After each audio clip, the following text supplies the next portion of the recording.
Bien, bonsoir à toutes et à tous, bienvenue sur ma chaîne. Alors ce soir c'est la deuxième partie de ma vidéo concernant le sac d'évacuation.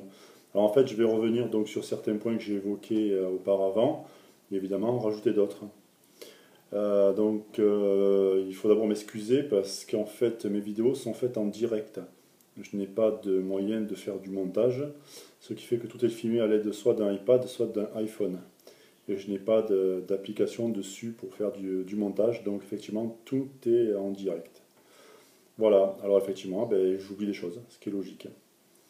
Alors, comme je l'ai dit hier, on va être obligé d'évacuer en cas d'événement climatique, en cas d'événement nucléaire, bactériologique, chimique, bien que là, le confinement, je pense, sera la meilleure chose. On peut évacuer, donc, comme je disais, comme j'avais pris l'exemple d'une bombe qui peut être découverte, et puis il faut plusieurs jours pour la neutraliser. On peut évacuer parce qu'il y a une fuite de gaz dans le secteur où l'on se trouve. On peut évacuer parce qu'on se trouve dans une zone Céveso et effectivement il y a un petit incident qui fait que les autorités préfèrent nous évacuer et nous parquer quelque part. Alors comme je disais, lorsque l'on va être amené à évacuer, il va falloir forcément, comme je l'ai dit, quitter son domicile. Alors hier j'ai évoqué le point des animaux de compagnie. Je pense qu'il va falloir peut-être s'occuper d'eux avant de partir.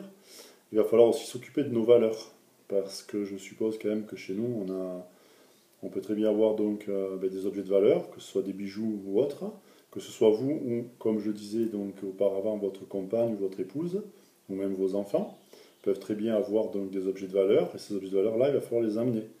Donc ça, effectivement, je n'ai jamais entendu un seul youtubeur jusqu'à présent en parler. Va se poser aussi un autre souci, qui est celui des armes que vous pouvez avoir chez vous. Si vous êtes tireur sportif, vous allez avoir des armes chez vous, ce qui est logique, elles seront dans un coffre, avec évidemment les munitions séparées. Ça c'est de la théorie évidemment. Dans la pratique, vous faites ce que vous voulez, je ne suis pas là pour juger. Donc ça c'est pareil. Il va falloir soit informer les autorités que vous avez ça à votre domicile, soit je vous vois mal évacuer avec, je sais pas, si c'est une arme de poing à la rigueur, vous pouvez peut-être l'avoir cachée dans le fond de votre sac de survie, de votre sac d'évacuation, pardon. Maintenant, si c'est une carabine style une 222 ou une 308 ou autre, je vois mal évacuer avec ça sur le dos, quoi. Donc même si ce sont dans des étuis. Si maintenant éventuellement vous évacuez en voiture et que vous ayez un classeur avec vos papiers à l'intérieur, vos licences de tir, vos autorisations de détention et d'acquisition d'armes et de munitions, si vous évacuez en voiture, que vous les ayez dans le coffre sous couverture et que lorsque vous arrivez soit sur un camp de base, vous en informez directement les autorités, ou alors éventuellement si vous arrivez dans un endroit où vous allez pouvoir vous reposer et que vous tombez sur un contrôle, je pense que c'est la meilleure façon quand même de le déclarer, de dire les choses déjà d'une part, et surtout évidemment de les avoir emmenés en voiture. Voilà. L'évacuation à pied peut être évidemment possible. Personnellement, je ne sais pas comment est-ce qu'en France on arriverait à gérer ça.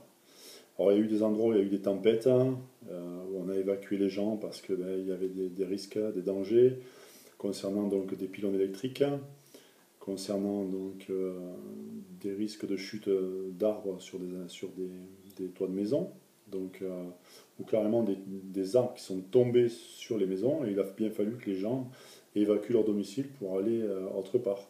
Donc c'est vrai qu'il vaut mieux privilégier, je pense, alors le confort, pour moi je pense que c'est le confort qu'il faut un petit peu privilégier dans un cas comme ça. Donc j'entends par confort, comme je disais hier, une trousse pour la bobologie, une trousse pour ce que je vais appeler moi la nourriture, c'est-à-dire pas une trousse, un petit paquet avec de la nourriture à l'intérieur, ça peut être comme je l'ai dit des rations NRG5, qui éventuellement le temps que vous soyez servi en plateau repas, vous aidera à tenir. Si vous êtes en voiture, ça vous aidera en conduisant. Préparez aussi une petite trousse pour l'hygiène, autrement dit un savon, une savon de Marseille de préférence, des brosses à dents avec du dentifrice. Si dans le pire des cas, vous n'avez plus de dentifrice, vous pourrez toujours utiliser le savon de Marseille. Alors j'ai essayé, c'est dégueulasse, c'est clair, mais bon, ça nettoie. Voilà, le savon de Marseille est aussi bon pour les vêtements, pour les taches sur les vêtements. Ensuite, il vous faut prévoir, comme je disais, donc, des vêtements de rechange. Alors, j'en ai aussi donc, des jeux, aussi bien pour vous que pour les enfants si vous en avez. Voilà. Prévoir aussi une lampe, tout simplement, alors soit une frontale, soit une petite lampe basique qui pourra vous servir à l'endroit où vous serez donc parqué. Alors, j'aime pas trop ce terme, mais malheureusement, c'est le terme, hein. On sera parqué dans un endroit. Voilà. Par contre, j'entends souvent parler donc d'une évacuation de 72 heures, de prévoir pour 72 heures. Effectivement, oui, 72 heures, je pense que c'est quand même selon la situation à laquelle on doit faire face, je pense que c'est quand même une bonne chose. 72 heures, c'est effectivement le bon chiffre, à mes yeux. Maintenant, ça ne regarde que moi, ça n'engage que moi. Voilà, une évacuation de plus de 72 heures, hormis la destruction d'une autre maison, de votre lieu d'habitation, je vois pas autre chose.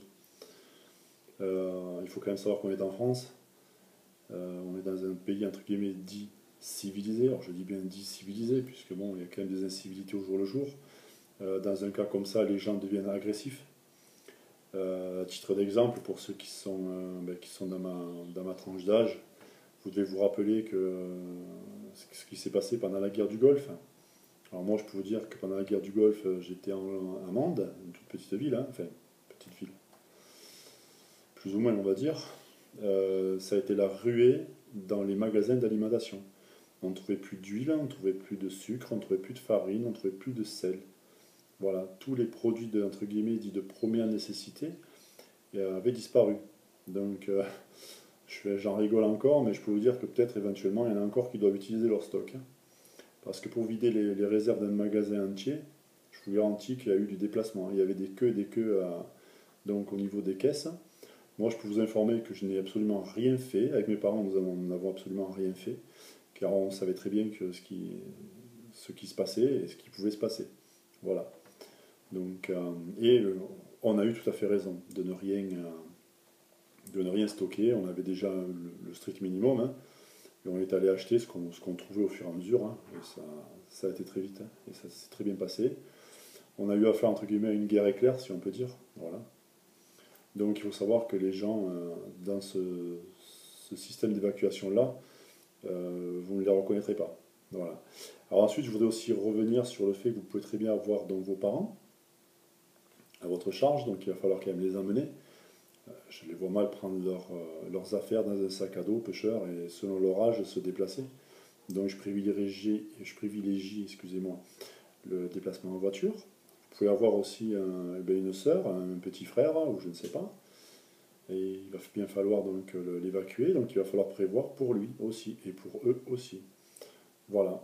Donc c'est un tas de paramètres qui, il me semble, doivent être pris en compte. Alors ensuite, évidemment, certains vont me dire, moi je suis absolument autonome à 100%, je fais mon électricité, je produis mon électricité, j'ai des poules, des lapins, et je vis dans ce qu'on appelle ce que vous appelez donc une BAD, une base autonome durable.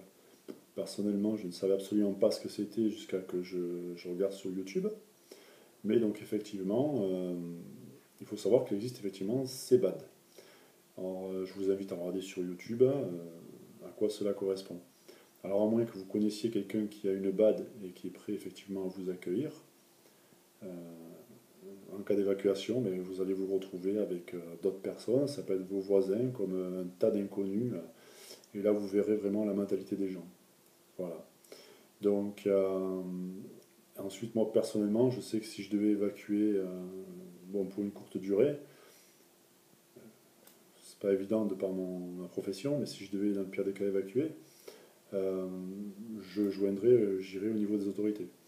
Si maintenant ça devait se produire où il faut vraiment partir, quitter de suite là, parce que le risque est imminent.